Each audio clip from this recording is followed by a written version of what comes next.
Next level. The one in Japan is in a weather animal.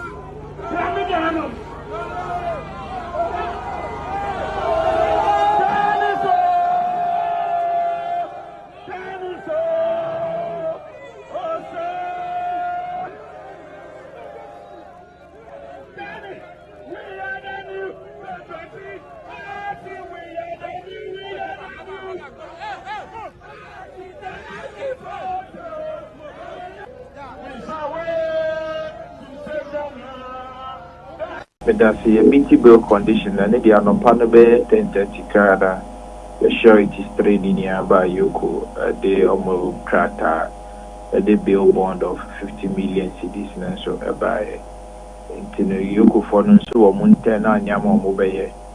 Also, I'm going to inspect property and Omufi surety near the Adentino, Omtimico Yenia. Mr. Speaker, finally, can the Minister of Justice and Attorney General be programmed, Mr. Speaker, urgently to come and brief this House on the activities of Iyoko? Mr. Speaker, the Director of Communications of our party, Miracles Aboagye, was arrested and detained by Iyoko at the airport. Mr. Speaker, he has been in custody for over 3 days. We are not against accountability. And found Cobebia, Yanum for the anatom de Dion, Bomodina Coco, Opeso Benya Coco,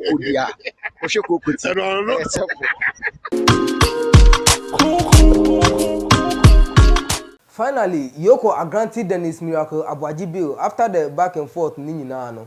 And number and omu granting the bill no, and I say omuma bill conditions no, but now on to me meeting and no omar releasing no. But and ya ka say dear omar releasing if you say omuni ni ko ye inspection e wo latte ni fie bi e wo honi ade ademidi ehun videos na e betre o lawyer Kwesibotwe ensu e kasaye a midi na no di semsu e ba besumu e na Afenyo Markin su ko pie mu wo parliament na onusu e di adisrede atu parliament enim say debi e wo say ye invite attorney general no nombra embe church ensemu the activities of Yoko if you say eniama omoye no entwaye and I said the way omo operating no I say enkono the way ankofo epe no enti no onu nso no ye invite omo onbra no mo be church omo activities no mu na we ensem amaboabo no amedi eba be somo mesel so be subscribe to channel no amami I click on bell notification icon so se na be ya video bi am betum bia no ni first person na onsan be kan na wa hwe uwie nso a like video na share mo be fufu so na on hwe na wo do adwun transfer for comment section ho amami reach eba solutions na aso masene a metumi di nsemu eba be somo se koko na afifi otu untumi ntenasi ana uko ejane a moja eba fana ma na egu screen so na frɛ no obetumi ade unjuma ma kama efi se adanse a stars bebre na ni atitiri for ade afa ne hunde e very amazing uwie a enye ho a se bema wa yemre e wo mpemu a fana ma na egu screen so na frɛ no na fa no din huta ho obeboa wo na onu de oka se onu de ogina oma bema bia entinu se wa yemre wo mpemu a entina won ka se debi anase enfa entina ho enfa won san hye odom famu tutu anamo eco reachable solutions na mun ombetumi aboa wo enti fana ma na mo e screen so no na frɛ ombetumi ade unjuma ama wo kama afi ye bora nsem no na nhwɛ nsem a SCC ye first of all no video after say Yoko release Dennis Miracle Aboagye eno na etwa go screen so na o hwɛ bia nkofo airbo say next level. The one in Japan is in a weather animal.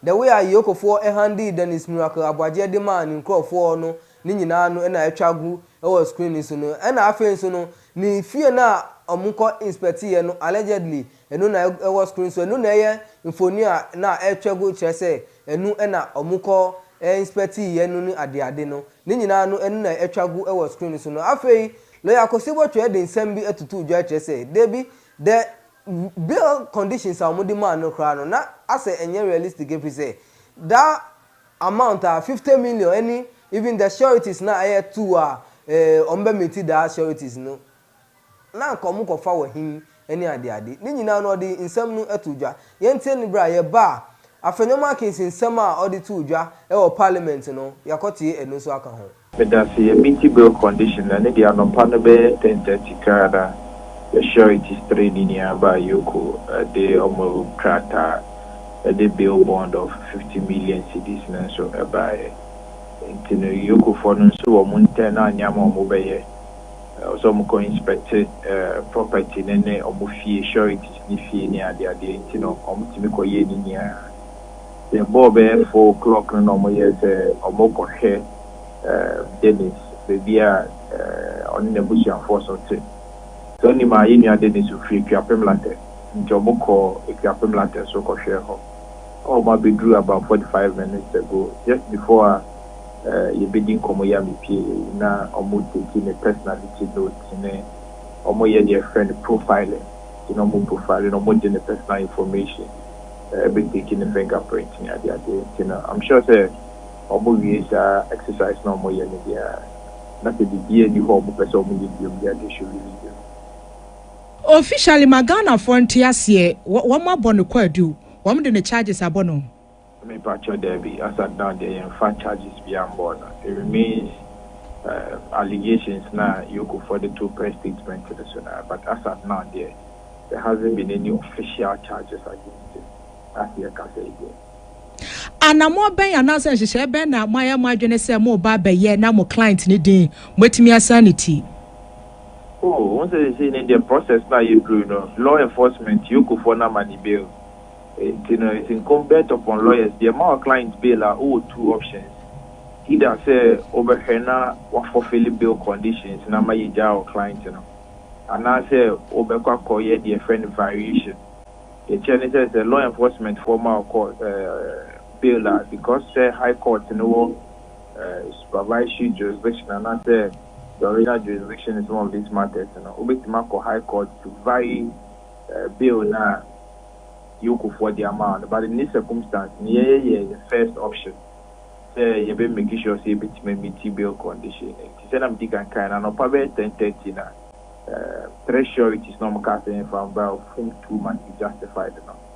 Omo training nearby e be abeli omo hon say you go for person who be so more the omo court process ni near mo your internal near my or some call inspective or valuation near the anya process in ya no mako through at this point there ya family ya bibia akase you go for so be complete your administrative work or mo be but ya family as early as 10:30 a.m. 11 a.m. there na there was here on your part there you be provide sureties now to provide bill bond in there na ya provide we are hoping that you provide sureties you know the young man done on them brand betobo because as you may be aware 48 hours need and the constitution is very clear say what you be within 40 after 48 hours now I will say we release the panel and also the panel concord the constitution is very clear constitution after 48 hours no money the bill na bill conditions so are outrageous operative, cruel, banana after 48 hours now. I was say we release the panel. Now there was all the Nippon liberty man back and Nippon to you got in now. And now said who the Nippon court. And the essence of say who the Nippon court and say Oberborn the quid, who got the quid do we the plea that is the so different no deep we are court to the money bill. But the witness here and almost keeping up for 48 hours. After 48 hours no money bill. A man bill condition of thresholds of 2 months is justified and a bill bond of 50 million Ghana cedis. 50 million is close to $5 million. Ghana 100% of property worth $5 million. I mean, saying I lead counsel, you can cry. It's a very cruel condition of the miracles. It's a very oppressive condition of the miracles. But clearly no here. I mean, Ghana had not said the chief will be a coaching law enforcement for chief. That is the kind of bill conditioner the demand. So it is a pattern. It's only third pattern. But a lot of people so make the argument say he's been investigated for an alleged financial crime of 55 million. The money bill condition of 50 million. Again, they say you're changing. I say Ghana Funya appreciate say bill no and yet debt recovery mechanism. You can't say for bill, bra, I know you say Okotam says canon, Eddie Abetu Yoko for table so and as a law enforcement table so the confesses cannot buy and not a menyaba no, that is not the essence of bill. The bill share and brand new and say yeah, the two or send a bay out the Yasebra court and Yasebra police and Yasebra Yukua, a bit in secure attendance. So it is a guarantee for Nippon attendance to interrogation and to court. Bill is never a debt recovery mechanism. And I say, you see, it's where we are body, you know, if Kofa body about Cobra as a bill condition. That is not how bill works. Still in here, you matter. And yet debt recovery because allegation now you are being investigated for another they were put in a court. It remains a suspicion. It remains an allegation. Court via more I say and as a court via establishes that indeed who default was asked them the horn. It remains an allegation. It's an allegation there. We cannot say by virtue of the allegation, you know. Anything you be chop one money pan say uncle for property worth that amount of money now you're investigating for. I don't think they're proper at all because if we are a third world economy, that's your man go for bill to the tune of $5 million, outrageous, scandalous, meaning about and I think that there's a practice that ought to not continue. We want to build a resilient democracy and a resilient criminal justice system. That bill conditions any idea what's the cost because then it means that you are using the bill as a pre-trial punishment. Answer na yedi nipa nbekwa put in our court krano.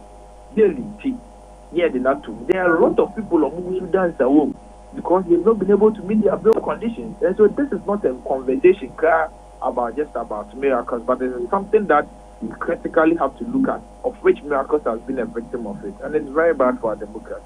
Me da se wajibre atie video no na nia all trend say sa bill conditions a omudima ngofo akese se no ebi kra nam so ama ebi mu wo efiase a because of bill conditions omuntumi emiti ye ntino omugusu ewo efiase o church say na bill sitie enye we a cash in hand na say bibia obetumi dia be to o say me bill ma meet me bill conditions na ni ntino enu na o mu ewo honum na Afenyo Markin sunsu ewo parliament enenu o dey to parliament enim say dey bi omuntumi enye arrangement na be ya eji Owura Dominic Ayeni ensu embra parliament na ombe church say na Yoko ensu eye omujuma efa the activities of Yoko no omufom beto joy free say the way anase kwan omufa so handle Dennis Miracle Aboagye issue no na entwe efri say onu emu ankasa no or aveli ni hu every time eba for questions and answers any ade entino na ehun hia say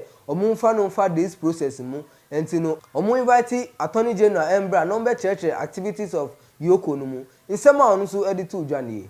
Mr. Speaker, finally can the Minister of Justice and Attorney General be programmed, Mr. Speaker, urgently to come and brief this House on the activities of Yoko. Mr. Speaker, we are a house with oversight responsibility. Mr. Speaker, there are things that are happening. If we don't talk about it today, tomorrow, the other side may be wearing the shoe. Mr. Speaker, the director of communications of our party, Miracles Aboagye, was arrested and detained by Yoko at the airport. Mr. Speaker, he has been in custody for over 3 days. We are not against accountability.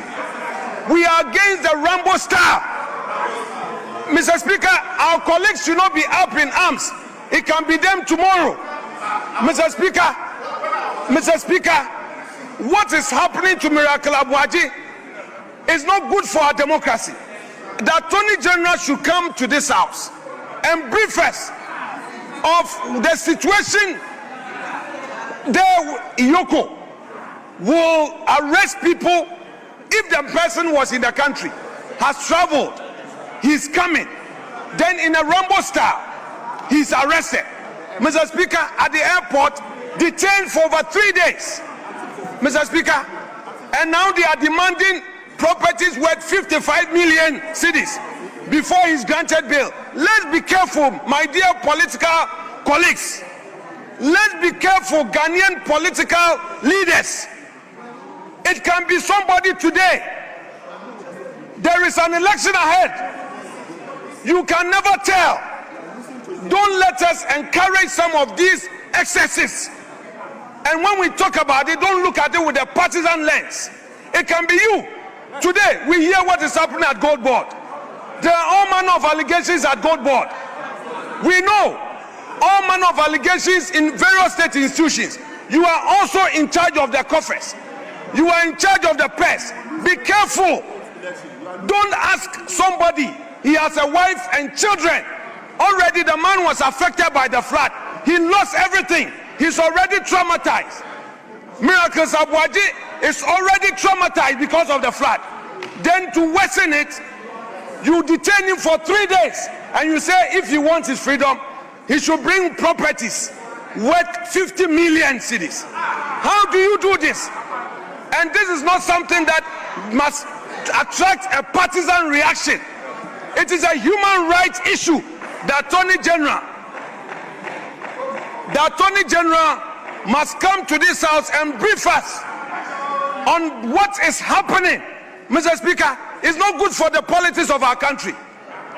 Some of my colleagues here, Mr. Speaker, sometimes when they speak on critical issues, they get invitation to Yoko, to BNI, and all of that. We've kept quiet about it. Now it has gotten to our party executives. We shouldn't do this to ourselves. Mr. Speaker, we shouldn't do this to ourselves. Yoko can investigate. Honorable Minority Leader. Mr. Speaker, let me conclude on it. Please conclude.